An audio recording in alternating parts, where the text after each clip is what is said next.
నమస్కారం Chittoor TV news కి స్వాగతం. ముందుగా ముఖ్యాంశాలు. చిత్తూరు ఎన్పీఎస్ సావిత్రమ్మ డిగ్రీ కళాశాల 44వ వార్షికోత్సవ సమావేశంలో పాల్గొన్న మాజీ ఉపరాష్ట్రపతి వెంకయ్య నాయుడు. 12వ వేతన సవరణ సంఘాన్ని తక్షణమే ఏర్పాటు చేయాలి. 30% మధ్యంతర భృతిని ప్రకటించాలి. పంచాయతీరాజ్ యాజమాన్యంలో పెండింగ్ లో ఉన్న కారుణ్య నియామకాలను తక్షణమే చేపట్టాలి. ఫ్యాప్టో ఉపాధ్యాయ సంఘాల డిమాండ్. వార్తల్లోని వివరాలు. చిత్తూరు ఎన్పీఎస్ సావిత్రమ్మ డిగ్రీ కళాశాల 44వ వార్షికోత్సవ సమావేశంలో మాజీ ఉపరాష్ట్రపతి వెంకయ్య నాయుడు పాల్గొన్నారు. ఈ సందర్భంగా కళాశాల హాస్టల్ భవనాన్ని ప్రారంభించారు. అనంతరం ఏర్పాటు చేసిన సమావేశంలో ఆయన మాట్లాడుతూ మాతృభాషకు ప్రధాన గుర్తింపు ఇవ్వాలని, విద్యార్థులు బాగా చదువుకుని ఆటలు ఆడుకుని ఆరోగ్యంగా విద్యను అభ్యసించాలని ఆయన ఆశాభావం వ్యక్తం చేశారు. ప్రస్తుత పోటీ కాలంలో బాగా చదువుకుని జీవితంలో స్థిరపడాలని, విద్యార్థుల తల్లిదండ్రులకు మంచి పేరు తేవాలని, అందుకోసం విద్యార్థి దశలోనే క్రమశిక్షణతో మెలగాలని ఆయన కోరారు.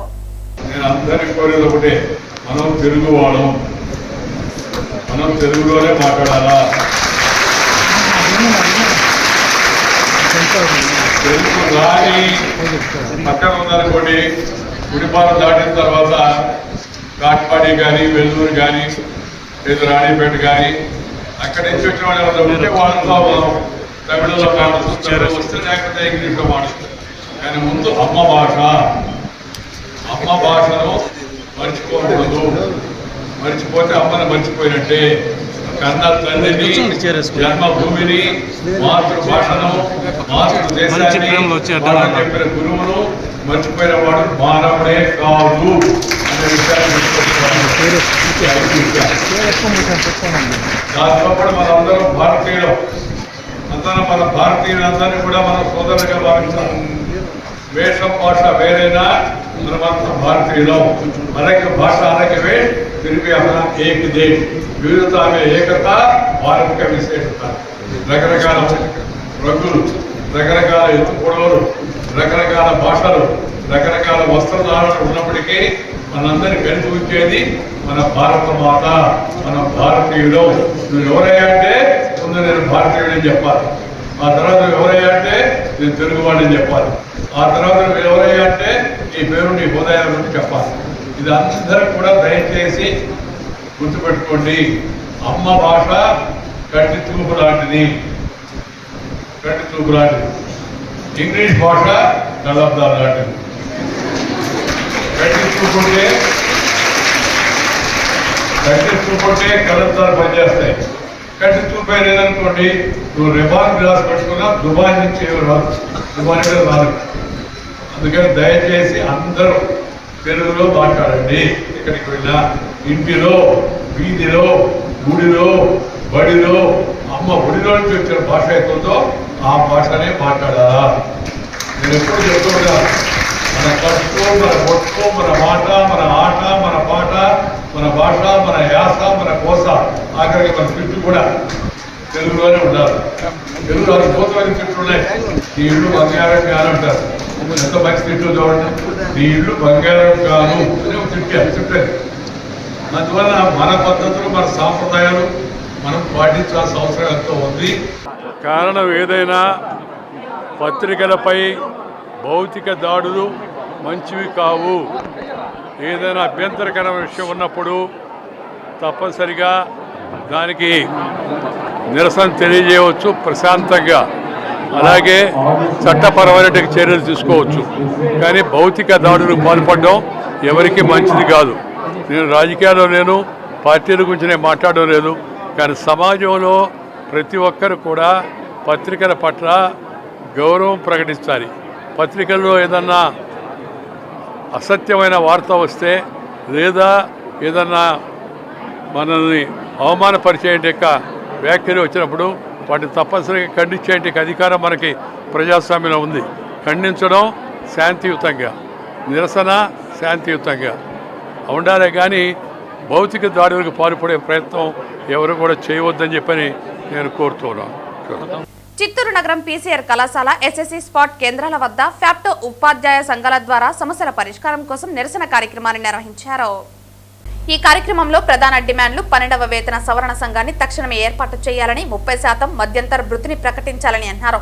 పంచాయతీరాజ్ యాజమాన్యంలో పెండింగ్ లో ఉన్న కారుణ్య నియామకాలను తక్షణమే చేపట్టాలని, కలెక్టర్ పూల్ ద్వారా వెంటనే పోస్టింగ్లు ఇవ్వాలని, ఏకీకృత సర్వీస్ రూల్స్ సమస్యలు పరిష్కరించి విద్యాశాఖలో ఉన్న అసంబద్ధతను తొలగించాలని, 72, 73, 74 జీవోలు అమలు చేయాలని, సిపిఎస్ ను రద్దు చేసి పాత పెన్షన్ విధానాన్ని అమలు చేయాలని అన్నారు.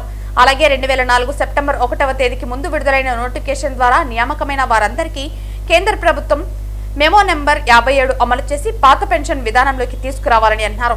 ఉపాధ్యాయులకు బోధన తప్ప ఏ ఇతర బోధనేతర కార్యక్రమాలు లేకుండా చేయాలని, హైస్కూల్లో ఖాళీలు వెంటనే ఉపాధ్యాయుల నియామకాలు చేపట్టి యథాతథంగా కొనసాగించాలని అన్నారు. రిటైర్ అయిన వారికి గ్రాడ్యుటీ, కమ్యూటేషన్, లీవ్ ఎన్కాష్మెంట్, ఇతర బకాయిలను వెంటనే చెల్లించాలన్నారు. ఉపాధ్యాయులకు, ఉద్యోగులకు 4 పెండింగ్ డిఏలను ప్రకటించాలని, పెండింగ్ లో ఉన్న అన్ని రకాల బకాయిలను చెల్లించాలన్నారు. ఫ్యాప్టో ప్రతిపాదించిన అన్ని డిమాండ్లను పరిష్కరించాలని కోరుతూ ఉపాధ్యాయ సంఘాల సమైక్య నిరసన కార్యక్రమాన్ని నిర్వహించారు. ఈ కార్యక్రమంలో ఉపాధ్యాయులు పాల్గొన్నారు. ముఖ్యంగా ఈ రోజు రాష్ట్ర నాయకత్వం పిలుపు మేరకు అన్ని జిల్లా కేంద్రాల్లో, స్పాట్ కేంద్రాల దగ్గర ఉపాధ్యాయులందరి చేత నిరసన కార్యక్రమం చేపడతా ఉన్నాం. దానికి కారణం ఏమంటే గతం నుంచి ఎన్నో సంవత్సరాల నుంచి మనకు పెండింగ్ లో ఉన్న బకాయిలన్నీ కూడా విడుదల చేయాల్సిన ఉన్నప్పటికీ విడుదల చేయాల్సింది కొండంత ఉంటే గోరంతా విడుదల చేసి చేతులు దులుపుకుంటా ఉన్నారు. అదే విధంగా ఈ రోజు మనకు ఒక శుభ పరిణామం ఏమంటే మన రాష్ట్రానికి అమరావతి రాజధానిగా రావడము, తద్వారా మేము కూడా దాన్ని హర్షిస్తా ఉన్నాము. ఆ రోజు ఆంధ్రప్రదేశ్ రాష్ట్రం విడిపోయినప్పుడు 43 సెగ్మెంట్ తో మంచి పిఆర్సీ ఇచ్చిన మా ముఖ్యమంత్రి చంద్రబాబు నాయుడు గారు ఈ రోజు మాకు అన్యాయం చేస్తా ఉన్నారు. 3 సంవత్సరాలు 30 నెలలు అయిపోయింది. పిఆర్సీ కాలం పూర్తి అయిపోయి 30 నెలలు అయినప్పటికీ కూడా ఈ రోజు కూడా పిఆర్సీ కమిషన్ ని నియమించకపోవడము చాలా శోచనీయము.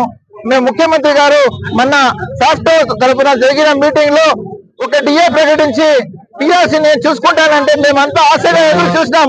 ఉగాదికి వస్తుందో, సంక్రాంతికి వస్తుందో, లేకపోతే జనవరికి వస్తుందో అని. జనవరి పోయా, సంక్రాంతి పోయా, ఉగాది పోతా ఉంది. ఇప్పటి వరకు కూడా మాకు రావాల్సిన పిఆర్సీ కమిషన్ ని నియమించలేదు, కనీసం ఐఆర్ ప్రకటించలేదు, కనీసము సర్వీస్, అదే విధంగా సర్వీస్ రూల్స్ ఎస్జిటిగా చేరిన ఉపాధ్యాయుడు ఎస్జిటిగానే రిటైర్ అయిపోయే పరిస్థితులు వస్తా ఉన్నాయి. స్కూల్ అసిస్టెంట్ గా చేరిన వాడు స్కూల్ అసిస్టెంట్ గానే రిటైర్ అయిపోతా ఉన్నారు. అదే జూనియర్ అసిస్టెంట్ గా చేరిన వారు, జూనియర్ అసిస్టెంట్ గా చేరిన వాళ్ళు తహసీల్దార్ గా, ఎంపీడీఓ గా రిటైర్ అవుతా ఉన్నారు. మాకు ఎందుకు ఏకీకృత సర్వీస్ రూల్స్ ఉంటే మేము కూడా ప్రమోషన్స్ తీసుకొని ముందుకు పోవడానికి ఆస్కారం ఉంటుంది కదా. కాబట్టి ఏకీకృత సర్వీస్ రూల్ ని సాధించాల్సిన బాధ్యత ప్రభుత్వాల పైన ఉందని చెప్పి శాస్త్ర పక్షాన మేము డిమాండ్ చేస్తా ఉన్నాం. గతంలో ప్రభుత్వం ఏర్పాటు చేసినటువంటి హై స్కూల్ క్లాస్ అంతా కూడా బలోపేతం చేయాలి. అక్కడ ఉన్నటువంటి ఉపాధ్యాయ మిత్రులందరూ కూడా ఎక్కువ మంది ప్రమోషన్స్ ద్వారా ట్రాన్స్ఫర్స్ అయిపోయి ఖాళీలు ఉన్నాయి. ఆ ఖాళీలు వెంటనే భర్తీ చేస్తే పేద పిల్లలంతా కూడా, మధ్య తరగతి కావచ్చు, పేద పిల్లలు గ్రామీణ ప్రాంతాల్లో ఉండేటువంటి ఆ పేద పిల్లలంతా కూడా కార్పొరేట్ కళాశాలకు వెళ్ళేటువంటి అవకాశం లేదు. కాబట్టి గత ప్రభుత్వము ఏర్పాటు చేసిన జూనియర్ హై స్కూల్ +1, బలోపేతం చేయాలి. వాటి ఎక్కడైతే ఖాళీలు ఉన్నాయో వాటి అన్నిటినీ కూడా వాళ్ళు డిప్లాయ్మెంట్ ద్వారా కావచ్చు, లేదా రెగ్యులర్ ప్రమోషన్ ద్వారా కాకుండా పోయినా అట్లీస్ట్ డిప్లాయ్మెంట్ ద్వారా అయినా కూడా భర్తీ చేసి పేద పిల్లలంతా కూడా ఇంటర్మీడియట్ విద్యను చక్కగా అభ్యసించే దానికోసము సహకారం అందిస్తారని చెప్పి, అదేవిధంగా గతంలో డిప్యూటీ సీఎం గారు చెప్పినట్లు ఒక్క విద్యార్థి ఉన్నా కూడా మీడియం, అతను కోరుకున్నటువంటి మీడియంలో చదివేటువంటి అవకాశం ఇవ్వాలనేటువంటిది అన్నారు. కాబట్టి ఆ భాగంలో తప్పకుండా గ్రామీణ ప్రాంతాల్లో ఉండేటువంటి పేద విద్యార్థులందరూ కూడా, మేమైతే ఇంగ్లీష్ మీడియం వ్యతిరేకం కాదు, ఇంగ్లీష్ మీడియం కోరుకుంటారే, ప్యారలల్ గా ఒక తెలుగు మీడియం కూడా పెట్టి కొద్దిమంది విద్యార్థులు ఇంగ్లీష్ మీడియంలో చదవలేనటువంటి విద్యార్థులంతా కూడా ఇవాళ పాఠశాల దూరం అయ్యేటువంటి పరిస్థితి. కాబట్టి వాళ్ళ కోసము అట్లీస్ట్ మండలంలో 1-2 పాఠశాలలు తెలుగు మాధ్యమంలో ఉంటే, మన తెలుగు రాష్ట్రాల్లో తెలుగు మాధ్యమే లేకుండా కేవలం పూర్తిగా ఇంగ్లీష్ మయం అనేటువంటిది కాకుండా కొద్దిమంది పిల్లలంతా కూడా ఇంగ్లీష్ మీడియం చదవలేకుండా పూర్తిగా ప్రాథమిక స్థాయిలోనే వాళ్ళు డ్రాప్ అయ్యేటువంటి అవకాశం ఉంది. కాబట్టి తెలుగు మాధ్యమం కూడా కొనసాగిస్తే తప్పకుండా వాళ్ళందరూ కూడా అట్లీస్ట్ 10th క్లాస్ వరకు, ఇంటర్మీడియట్ వరకు కూడా చదువుకునేటువంటి అవకాశం ఉంటుంది.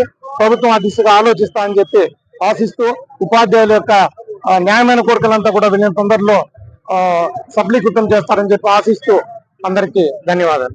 ఫ్యాప్టో ఆధ్వర్యంలో రాష్ట్ర వ్యాప్తంగా అన్ని జిల్లా ఈ ఎస్ఎస్సి స్పాట్ కేంద్రాల్లో నిరసన కార్యక్రమాన్ని ఫ్యాప్టో ఏర్పాటు చేయడం జరిగింది. దీనికి కూటమి ప్రభుత్వము ఎన్నికలకు ముందు ఇచ్చినటువంటి హామీలను నెరవేర్చాలనేటువంటి ఒక ముఖ్య ఉద్దేశంతోనే ఈ నిరసన కార్యక్రమాన్ని ఏర్పాటు చేయడం జరిగింది.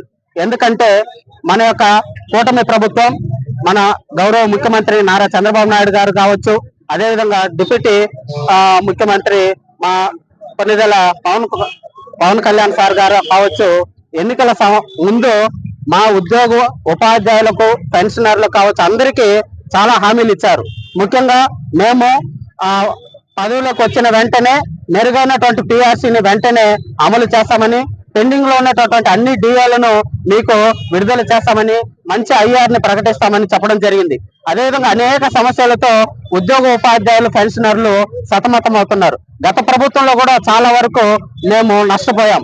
కాబట్టి ఈ కూటమి ప్రభుత్వం పైన ఎంతో ఆశతో చాలా నమ్మకంతో మేమున్నాం. చాలా వరకు ఇప్పటికే చాలా బకాయిల్ని చెల్లించడము మా ఫ్యాక్టరీ తరఫున వాళ్ళకి అభినందనలు, మేము హర్షం కూడా వ్యక్తం చేస్తున్నాం. ఏబిఎన్ రాధాకృష్ణ మహిళలను గురించి చెడుగా మాట్లాడారని వైసీపీ పార్టీ చిత్తూరు ఇన్ఛార్జ్ విజయానందరెడ్డి ఆధ్వర్యంలో గాంధీ విగ్రహం వద్ద కార్యకర్తలు నాయకులతో నిరసన తెలిపారు. అనంతరం చిత్తూరు 1వ పట్టణ పోలీస్ స్టేషన్లో ఏబిఎన్ రాధాకృష్ణపై ఫిర్యాదు చేశారు. ఏబిఎన్ రాధాకృష్ణ మహిళల గురించి చెడుగా మాట్లాడడంపై వైసీపీ పార్టీ చిత్తూరు ఇన్ఛార్జ్ విజయానందరెడ్డి ఆధ్వర్యంలో గాంధీ విగ్రహం వద్ద కార్యకర్తలు నాయకులతో కలిసి నిరసన తెలిపారు. అనంతరం చిత్తూరు 1వ పట్టణ పోలీస్ స్టేషన్లో ఏబిఎన్ రాధాకృష్ణ పైన ఫిర్యాదు చేశారు. గత శనివారం నాడు ఏబిఎన్ రాధాకృష్ణ గారు తన ఇన్సైడ్ దీంట్లో మహిళల మీద చేసినటువంటి అసభ్యకరమైన మాటలకు సంబంధించి ఈరోజు ఆంధ్రప్రదేశ్లోని మహిళలందరూ వాళ్ళ వ్యక్తిత్వాన్ని కించపరుస్తూ, వాళ్ళ అవమానపరుస్తూ తను రాసిన ఆంధ్రజ్యోతిలో చిలక పలుకులు చాలా అసహ్యకరంగా ఉంది. 40 సంవత్సరాలు జర్నలిజంలో ఉండి ఇటువంటి నీచరాతలు రాసినటువంటి రాధాకృష్ణ గారు వెంటనే ఈ మహిళా లోకానికి మొత్తానికి కూడా క్షమాపణలు చెప్పాలి. లేని పక్షంలో వైఎస్ఆర్ కాంగ్రెస్ పార్టీ రాష్ట్రం మొత్తం మీద దీని మీద ఒక ఉద్యమంలాగా తీసుకెళ్ళి అన్ని పోలీస్ స్టేషన్లో కూడా కంప్లైంట్ ఇవ్వడం జరుగుతుంది. దీని మీద మా నాయకుడు కూడా నిన్న స్పందించి దీని మీద మహిళలకు క్షమాపణలు చెప్పని ఎట్లా తీవ్రంగా ఉంటాయి పరిణామాలు, కాబట్టి వెంటనే రాధాకృష్ణ గారు క్షమాపణలు చెప్పాలి. లేని పక్షంలో మహిళా లోకం అసహించుకునే విధంగా ఈరోజు ఆయన ప్రవర్తించాడని కూడా భావించాల్సి వస్తుందని కూడా నేను తెలియజేసుకుంటున్నాను. ఈరోజు చిత్తూరు 1 టౌన్ పోలీస్ స్టేషన్లో మా యొక్క YSR party constituency incharge MC Vijayanandareddy గారి తరఫున ఒక కంప్లైంట్ లాడ్జ్ చేయడం జరిగింది.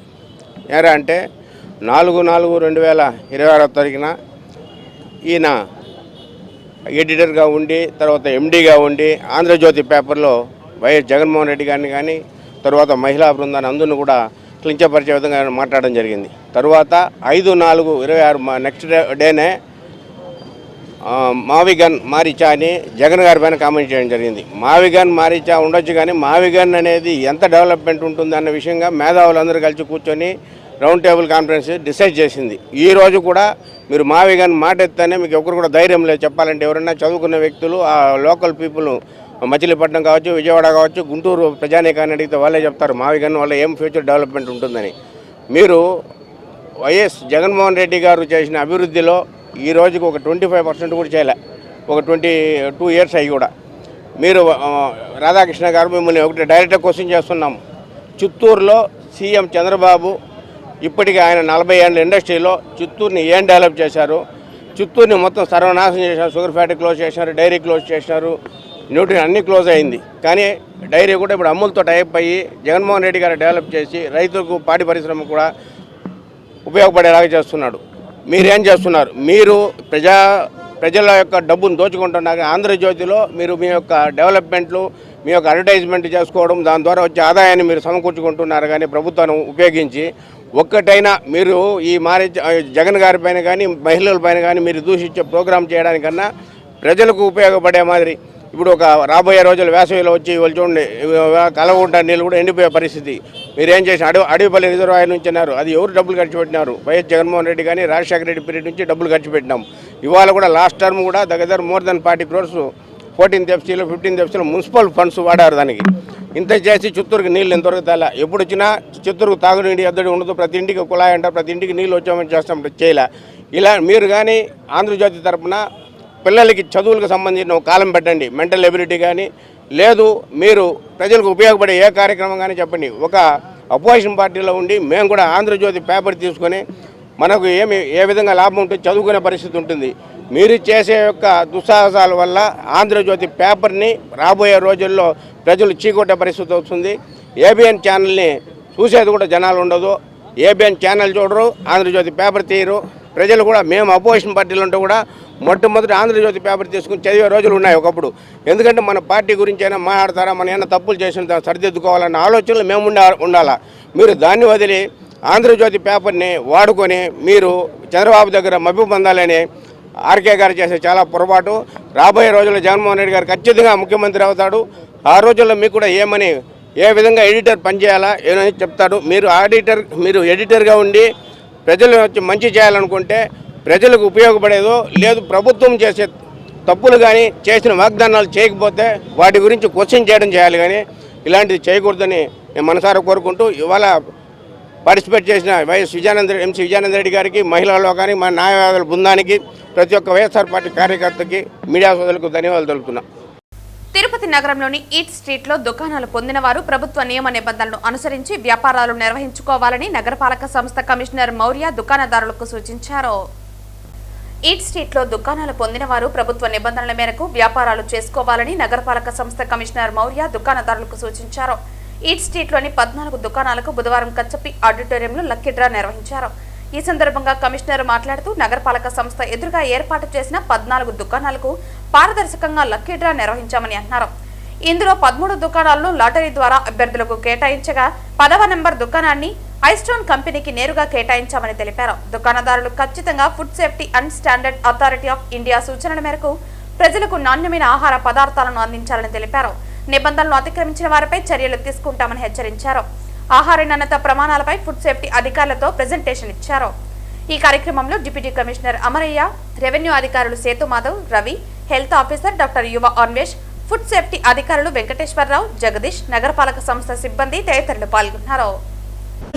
మీరు రాసుకొని వచ్చారు.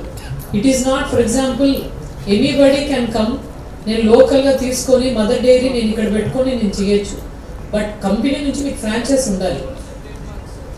ఏప్రిల్ 9 గురువారం తిరుపతిలో ప్రముఖ heroine Sreeleela lucky shopping mall ను గ్రాండ్ గా ప్రారంభించారు. ఈ నూతన మాల్ తిరుపతిలోని వివి మహల్ సమీపంలో ఇన్కమ్ ట్యాక్స్ ఆఫీస్ పక్కన ఏర్పాటు చేయబడింది. ఈ ప్రారంభోత్సవానికి భారీ సంఖ్యలో అభిమానులు తరలివచ్చారు. చాలా వండర్ఫుల్ ఎక్స్పీరియన్స్.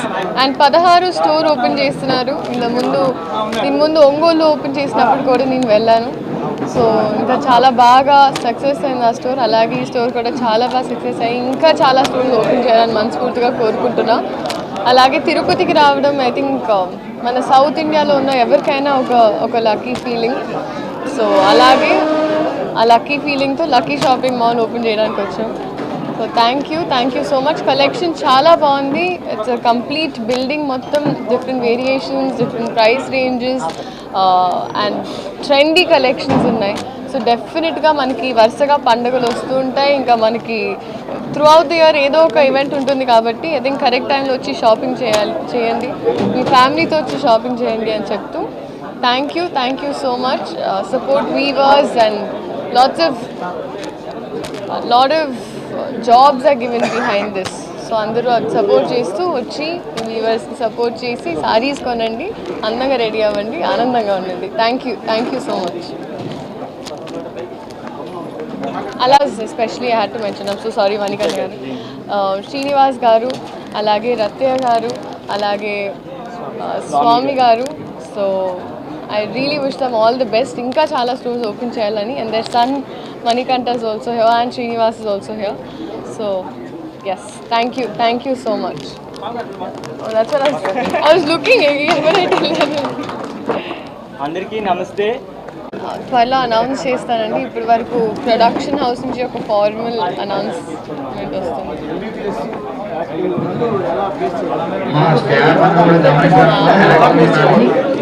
అది నేను మొదటి నుంచి బ్యాలెన్స్ చేస్తూ వచ్చానండి. నా ఫస్ట్ ఇయర్ కోవిడ్ టైం నుంచి మెడిసిన్ స్టార్ట్ చేసినప్పటి నుంచి, అండ్ అలాగే కూడా ముందు కూడా చేయబోతున్నాను. కాకపోతే ఇప్పుడు స్కెడ్యూల్స్ కొంచెం చదువులు కూడా కొంచెం హెక్టిక్ అవుతున్నాయి కాబట్టి నేను ప్లాన్ చేసుకుని వెళ్ళగా చేసుకుంటాను. ఖచ్చితంగా అండి, కంప్లీట్ చేసేసాను. మా సిస్టర్ కూడా డాక్టర్. అంటే ఇప్పుడు డాక్టర్ అంటే మేము ఇంకా పని స్టార్ట్ చేయలేదండి, మేము ఇంకా చదువుకుంటున్నాం. సో ఎంబీబీఎస్ తర్వాత ఎండి ఉంటుంది, దాని తర్వాత సూపర్ స్పెషాలిటీ చేసుకుంటాం. ఇంకా చదువే చాలా ఉంది. నేను అనుకోవడం ఇప్పుడు డర్మటాలజీ అనుకుంటున్నానండి, బట్ చూద్దాం. Thank you.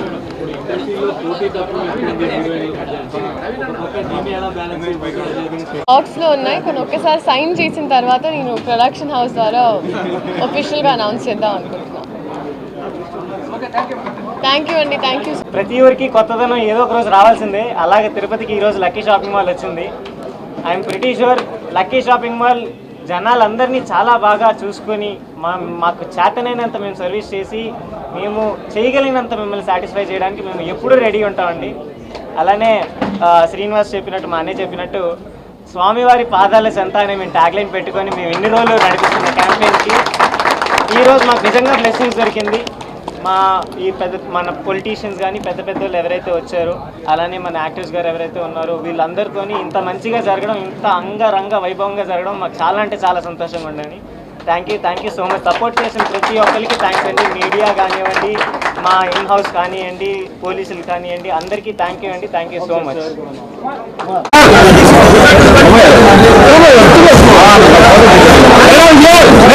వార్తలు ముగించే ముందు ముఖ్యాంశాలు మరోసారి. చిత్తూరు ఎన్పీఎస్ సావిత్రమ్మ డిగ్రీ కళాశాల 44వ వార్షికోత్సవ సమావేశంలో పాల్గొన్న మాజీ ఉపరాష్ట్రపతి వెంకయ్య నాయుడు. 12వ వేతన సవరణ సంఘాన్ని తక్షణమే ఏర్పాటు చేయాలి. 30% మధ్యంతర భృతిని ప్రకటించాలి. పంచాయతీరాజ్ యాజమాన్యంలో పెండింగ్ లో ఉన్న కారుణ్య నియామకాలను తక్షణమే చేపట్టాలి. ఫ్యాప్టో ఉపాధ్యాయ సంఘాల డిమాండ్. ఈ వార్తలు ఇంతటితో సమాప్తం. తిరిగి వార్తల్లో మళ్ళీ కలుద్దాం. అంతవరకు సెలవు. నమస్కారం.